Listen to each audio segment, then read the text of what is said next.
Jet black കളറിൽ solid cotton ഫാബ്രിക്കിൽ വന്നിട്ടുള്ള സ്ലിറ്റർ പാറ്റേണിൽ വന്നിട്ടുള്ള കുർത്തിയാണ് ഞാൻ ഇട്ടിട്ടുള്ളത്. നമുക്കിൽ സൈസസ് മീഡിയം ടു XXL വരെ അവൈലബിൾ ആണ്. റേറ്റ് വന്നേക്കുന്നത് 1099 റേഞ്ചിലാണ്.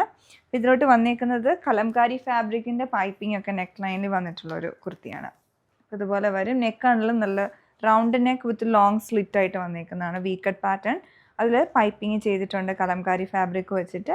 പിന്നെ യോക്കിലോട്ട് വന്നേക്കുന്നത് ഹാൻഡ് ബ്ലോക്ക് പ്രിൻസ് ആണ്. അതൊരു beige and navy blue colour, അതുപോലെ തന്നെ ബ്രിക്ക് റെഡ് കളറിലുള്ള ഹാൻഡ് വർക്ക് ഡീറ്റെയിലിങ്ങും വന്നിട്ടുണ്ട്. ഇതാണ് യോക്കിൻ്റെ പാറ്റേൺ. പിന്നെ അടുത്ത് ഇതിൻ്റെ സ്ലീവ്സ് എൻഡിലോട്ട് വന്നേക്കുന്ന പ്ലെയിൻ ആയിട്ടുള്ള ബ്രിക്ക് റെഡ് കളറിലുള്ള ഫാബ്രിക്കും ബ്ലോക്ക് പ്രിൻസും കാന്ത സ്റ്റിച്ചസും അങ്ങനെ ഒരു കോമ്പിനേഷൻ വർക്കാണ് സ്ലീവിൻ്റെ എൻഡിലോട്ട്. ബ്ലോക്ക് പ്രിൻറ്റും വന്നിട്ടുണ്ട്. പിന്നെ മിറർ വർക്കും കൊടുത്തിട്ടുണ്ട്. ഇതുപോലെ നല്ല ഭംഗിയായിട്ടുണ്ട്. അതുപോലെ ഫാബ്രിക് ആണല്ലോ നല്ല കട്ടിയുള്ള കോട്ടൺ ആണ്. പിന്നെ സ്ലിറ്റിൻ്റെ രണ്ട് സൈഡിലായിട്ട് അകത്തായിട്ട് ഇൻസൈഡിൽ ഇങ്ങനെ ഇതുപോലെ ഫാബ്രിക് അറ്റാച്ച് ചെയ്തിട്ടുണ്ട്. അതും ആ കലംകാരി ഫാബ്രിക്കാണ്. ഫ്രണ്ടിലും ബാക്കിലും അറ്റാച്ച് ചെയ്തിട്ടുണ്ട്. ഇതാണ് ഓവറോൾ ഡിസൈൻ വന്നിട്ടുണ്ട് ഉള്ളത്. അപ്പോൾ നിങ്ങൾക്കിത് പർച്ചേസ് ചെയ്യണമെങ്കിൽ ഞങ്ങളുടെ വെബ്സൈറ്റിൽ ചെക്ക് ചെയ്യാവുന്നതാണ്. ന്യൂ അറൈവൽസിലോട്ട് നേരെ പോയിട്ടുണ്ടെങ്കിൽ ഞങ്ങളുടെ പ്രോഡക്ട്സിൻ്റെ എല്ലാം പുതിയതായിട്ട് അപ്ഡേറ്റ് ചെയ്തെല്ലാം കാണാൻ പറ്റുന്നതാണ്. Thanks for watching.